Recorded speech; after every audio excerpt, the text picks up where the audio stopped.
So coming off a game like Boston, I mean, what did kind of, when you look at what happened there, how do you transition into this weekend and kind of change? Yeah, I mean, I think actually it was really good for us. I think any loss like that kind of is a wake-up call. And so I think, it's a turning point in our season, and I think that's how we have to look at it. And we're excited to play this weekend at home after a good, solid week of training. And with all of our new players coming in and people who've been injured coming in, I think it's going to be huge for us.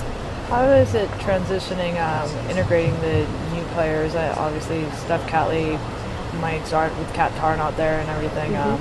How's it been integrating her on the back line and the rest of the new players? So far, so good. I mean, we've only had a couple of practices, but they've been awesome. They came in fit, and they're just ready to learn and seem to fit right in, so it's been really good.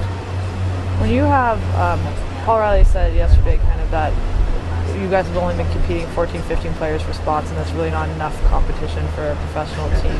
Having more players now and much harder to get a starting spot, how does that change the competition in practice, and does it motivate you guys a little bit more?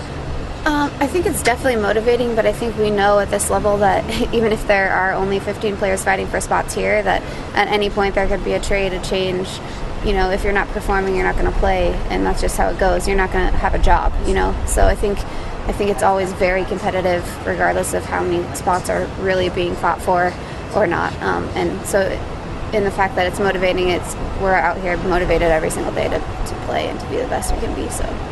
When you look at all the talk that there's been about the new players coming in, the reinforcements coming, do you think it affected you guys at all mentally? I mean, even in the Boston game, that anyone was just thinking about that and had that in the back of their mind? I'm sure that probably had a little bit to do with things, but I think we just kind of had a mental lapse in general, regardless of who's coming in and who's going out, And I think we just, it's just one of those games where we just kind of lost it, and we have to turn it around at this point. So.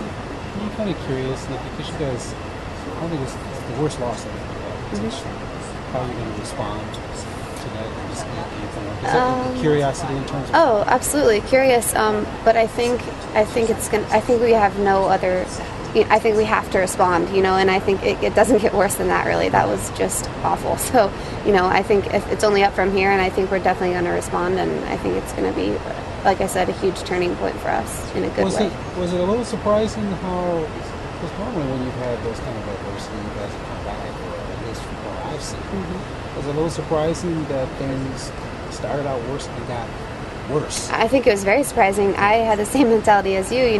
The first goal was scored so quickly, and I thought, okay, we're going to come back from this, and we're going to adjust and work together and be better. But it really did it was a downward spiral, and I think that just happens sometimes. I think it was unusual for us, but it happens, and you just have to respond and turn it around. Is this team still trying to find its identity? I mean, players coming in and things like that. Is it still trying to find your way in terms of where you're going to be and where you want to be? Absolutely, and I think Paul said it best. On Monday, today is a new start, and this week is a new start, and it's like preseason all over again. It really is. We have 4 or 5 new players in here that haven't been playing with us all season, and 2 that are brand new. So it really is a brand new start, and just kind of going from there and establishing our identity from this point on. So, Thanks, guys. Thank you.